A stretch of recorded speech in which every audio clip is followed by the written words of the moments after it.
तो आप सब कैसे हैं?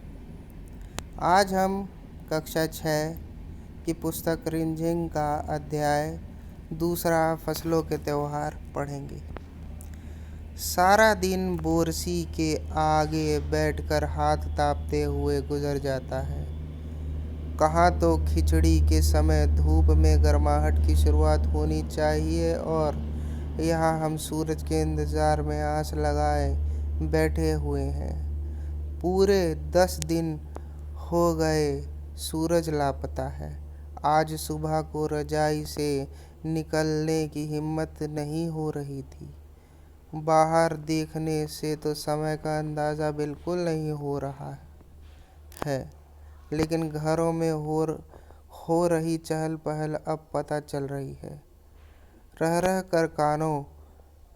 कर कानों में भी चापाकल के चलने और पानी के गिरने की आवाज़, तो कभी कभी किसी के हाँक लगाने की आवाज़ आ रही है। जब भाग के देख, केरा के पत्ता आइल किना। आज ई लोग के ठगे के नइखे का। बोल जल्दी तैयार होखस।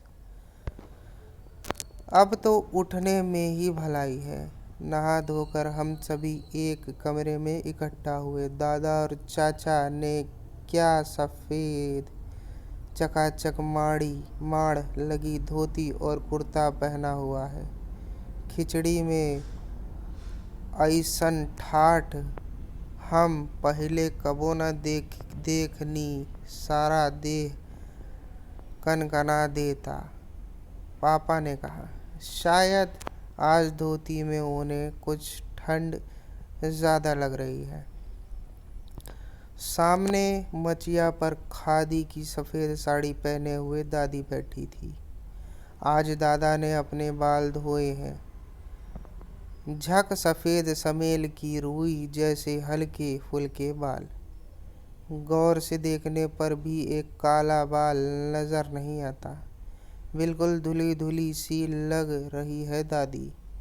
उनके सामने केले के कुछ पत्ते कतार में रखे हैं, जिस पर तिल, मीठा गुड़, चावल आदि के छोटे ढेर पड़े हुए हैं। हमें बारी बारी से उन सभी चीज़ों को छूना है और प्रणाम करने के लिए कहा गया। जब सबने ऐसा कर लिया तो उन सभी चीज़ों को एक जगह इकट्ठा करके दान दे दिया गया। आज तो अप्पी दीदिया बुरी फंसी। उन्हें ना चूड़ा दही ही पसंद है और ना ही खिचड़ी, पर आज तो फरमाइशी नाश्ता नहीं चलेगा। उन्हें दोनों ही चीज़ें खानी पड़ेगी। आज खिचड़ी जो है। खिचड़ी खाने के बाद सभी ने गया से आए तिल, गुड़ और चीनी के तिलकुट को बड़े चाव से खाया। खाते खाते मैं सोच रही थी कि कितनी अलग है ना यह खिचड़ी जो अभी हम मना रहे हैं। स्कूल में हम जो खिचड़ी मनाते हैं, उसकी अलग ही मस्ती हुआ करती थी। छुट्टी का दिन नाव में बैठकर गंगा नदी की सैर और फिर टीपू पर बालू में दौड़ते हुए पतंग उड़ाना या उड़ाने की कोशिश करना, कितना मज़ा आता था। इधर हम पतंग उड़ाते थे और वहीं थोड़ी दूर पर गुरुजी, विमला दिद्दा, आनंद जी, झिलमिट भैया सब मिलकर ईंट से बने चूल्हे पर बड़े कड़ाहों में खिचड़ी बनाते थे। हम भी बीच बीच में अपनी पतंगों को सुस्ताने का मौका देते हुए मटर और प्याज छीलने बैठ जाते। वैसी खिचड़ी फिर दोबारा खाने को नहीं मिली। वाकई ढंग कैसा भी हो, पर है ये खुशियों का त्यौहार। जनवरी माह के मध्य में भारत के लगभग सभी प्रांत में फसलों से जुड़ा कोई न कोई त्यौहार मनाया जाता है। कोई फसल के तैयार हो जाने पर खुशी बांटता है तो कुछ लोग इस उम्मीद में खुश हो जाते हैं कि अब पाला कम होगा, सूरज की गर्मी बढ़ने से खेतों में खड़ी फसलें तेजी से बढ़ेंगी। सभी प्रांतों और इलाकों का अपना रंग और अपना ढंग नजर आता है। इस दिन सब लोग अच्छी पैदावार की उम्मीद और फसलों के घर में आने की खुशी का इंतजार करते हैं। उत्तर प्रदेश, बिहार, मध्य प्रदेश में मकर संक्रांति या तिल संक्रांति, असम में बिहू, केरल में ओणम, तमिलनाडु में पोंगल, पंजाब में लोहड़ी, झारखंड में सरहुल, गुजरात में पतंग का पर्व सभी खेती और फसलों से जुड़े त्योहार हैं। इन्हें जनवरी के मध्य अप्रैल तक अलग अलग समय मनाया जाता है। झारखंड में सरहुल बड़े जोशो खरोश के साथ मनाया जाता है। 4 दिनों तक इसका जश्न चलता रहता है। अलग अलग जनजातियाँ इसे अलग अलग समय में मनाती हैं। संथाल लोग फरवरी मार्च में, तो ओरांव लोग इसे मार्च अप्रैल में मनाते हैं। आदिवासी आमतौर पर प्रकृति की पूजा करते हैं। सरहुल के दिन विशेष रूप से साल के पेड़ की पूजा की जाती है। यही समय है जब साल के पेड़ों में फूल आने लगते हैं और मौसम बहुत ही खुशनुमा हो जाता है। स्त्री पुरुष दोनों ही ढोल मंजीरे लेकर रात भर नाचते गाते हैं। चारों ओर फैली हुई छोटी छोटी घाटियाँ, लंबे लंबे साल के वृक्ष का जंगल और वहीं आसपास बसे छोटे छोटे गांव लीपे पूते करीने से बुहारे और सजाए गए अपने घरों के सामने लोग एक पंक्ति में कमर में बोहें डालकर नृत्य करते हैं। अगले दिन वह नृत्य करते हुए घर घर जाते हैं और फूलों के पौधे लगाते हैं। घर घर से चंदा मांगने की भी प्रथा है, पर चंदे में मालूम है क्या मांगते हैं? मुर्गा, चावल और मिश्री। फिर चलता है खाने पीने और खेलों का दौर। तीसरे दिन जाकर पूजा होती है, जिसके बाद लोग अपने कानों में सराय का फूल पहनते हैं। इसी दिन से वसंत ऋतु की शुरुआत मानी जाती है। धान की भी पूजा होती है। पूजा किया हुआ आशीर्वादी धान अगली फसल में बोया जाता है। तमिलनाडु में मकर संक्रांति या फसलों से जुड़ा त्यौहार पोंगल के रूप में मनाया जाता है। इस दिन खरीफ की फसलें चावल, अरहर आदि कटकर घरों में पहुंचती है। लोग नए धान कूटकर चावल निकालते हैं।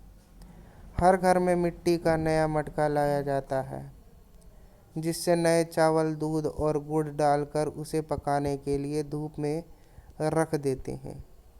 हल्दी शुभ मानी जाती है, इसलिए साबुत हल्दी के मटके के मुंह के चारों ओर बांध देते हैं।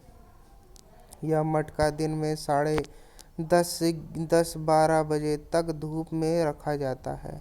जैसे ही दूध में उफान आता है और दूध चावल मटके से बाहर गिरने लगता है, तो पोंगला पोंगल, पोंगला पोंगल, खिचड़ी में उफान आ गया के स्वर सुनाई देते हैं।